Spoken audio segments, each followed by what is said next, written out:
Hello. If you're watching this video, I'm going to assume you are a teacher and your school is using the Milligan School Data teacher evaluation process. And so I wanted to just make a video to show what that process looks like from a teacher's perspective, what kinds of things you can expect and what kinds of things you'll see in this. And so that's what we're going to do here in this video. The first thing I want to mention about the teacher evaluation process is it focuses on the Danielson Group's framework for teaching. And so this is a pretty robust model of a framework for teaching. There's a really well-developed rubric. There is lots of documentation on what tasks and what skills a teacher needs to be successful. So the first thing I will say is that if you're not familiar with this Danielson model framework for teaching, I think it would be a really good idea to do some research on that. I'm not going to spend a lot of time talking about the specifics of the Danielson model, but I think that there's really good information about what kinds of things make for a successful teacher. So that's the first thing to point out in this process. So here's a little flow chart of what the process looks like in total. Obviously, I get a list of teachers and I set up all the things on my end, but the first part that concerns teachers is really this self-evaluation. And so you will receive a link, and that link will come either from me or it may come from your evaluator or your supervisor, superintendent at your school. But you'll get a link to a self-evaluation tool. And that self-evaluation tool is really simple. It's just a quick survey. And what this is it's an opportunity for you to communicate to your evaluator what kinds of things you want your evaluator to be looking at this year. And so like everything in here, it does focus around that Danielson framework for teaching. So we have all the multiple domains, and you have an opportunity to say that this year in domain 1, planning and preparation, I'm going to be looking at the following components. And so you can say I'm going to check that one, and then you can describe what it is that you're doing here this year to help maybe develop that. Again, this is just an opportunity for you to communicate to your evaluator what you want them to be looking at. If there was something that you had some professional development over the summer and you wanted to make sure your evaluator was looking specifically at that. If there's been an action plan in the past that you would focus on something. But again, you can just check as many or as few of these as you want and put some information in there for your evaluator. I do like to explain that your school individually may have some requirements on this. They may require that you fill out, you pick at least one component for each domain, but the form itself will not have any requirements. You can fill out as many of these or as few as you want. None of these are required fields. So that's the first step in the process for you. And then that information goes to a place where your evaluator can see it. If we go back to our flowchart here, the next piece of the process is the walkthrough process. And so what that's going to look like is your evaluator will have an opportunity to do a walkthrough in your classroom. And so that can be as formal as them visiting your classroom and you taking notes and doing observations there. Or it could even be informal, as informal as just a conversation in the hallway. But what that process will produce is some mid-year observations that your evaluator can look at when they do your final evaluation. So when they do that walkthrough, what that is an opportunity for them to say for each of these domains and the components in the domains, they have an opportunity to score you. And that's an informal score. That's not your final evaluation score, but it's an opportunity for them to score you. And then you will receive from me, if they choose to have me send it, you'll receive an email from me that summarizes that.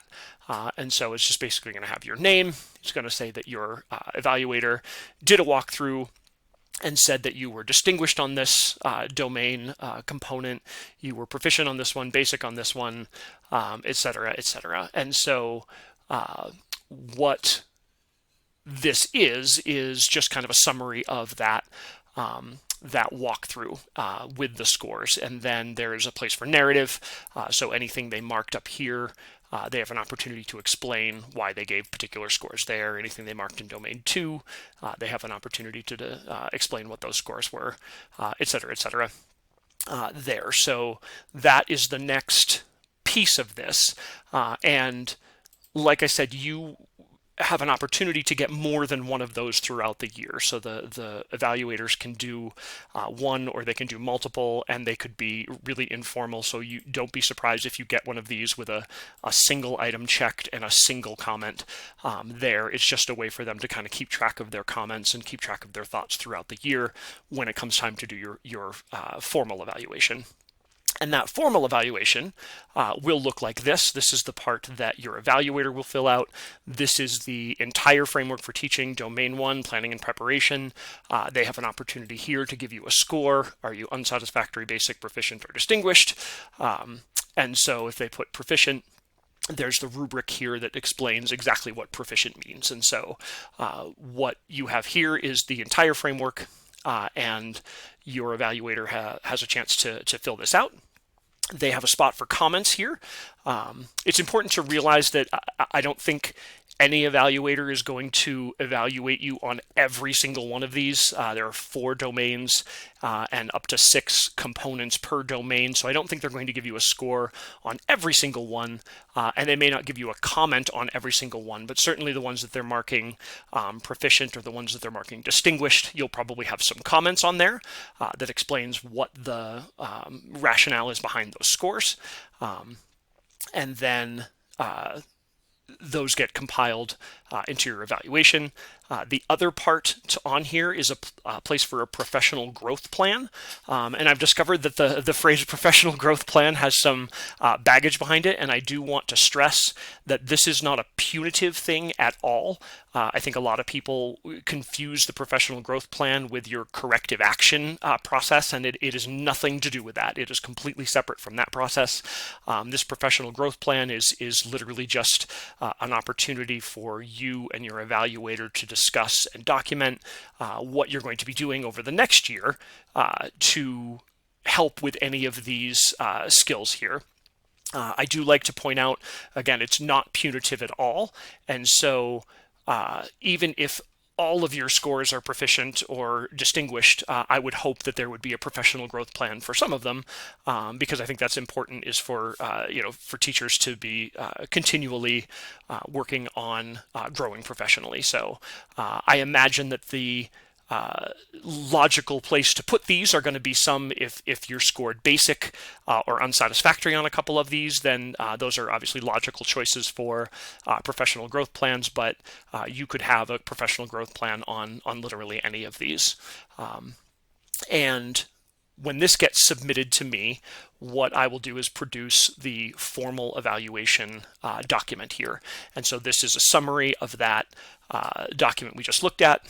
You can see up at the top just the teacher's name and some information about the evaluation date, but this is a summary of what all the scores were, how many distinguished, proficient, basic, and unsatisfactory, and then anything that they rated you on. So as you remember, you probably won't be rated on every single one, but if they marked you on any of these, that will show up on this document here. And so this is that framework for teaching, where you can see what all of the individual scores were, what their comments were. At the very bottom, any of those professional development plans you put together will be at the bottom here, and then there's a spot for a teacher signature and an evaluator signature and date.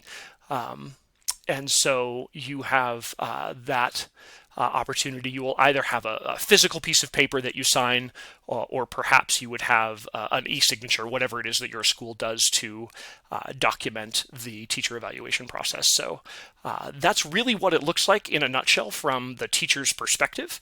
If you have any questions about this at all, please don't hesitate to reach out to me directly at milligansschooldata@gmail.com, and I would encourage you also to reach out to your evaluator if you have questions also.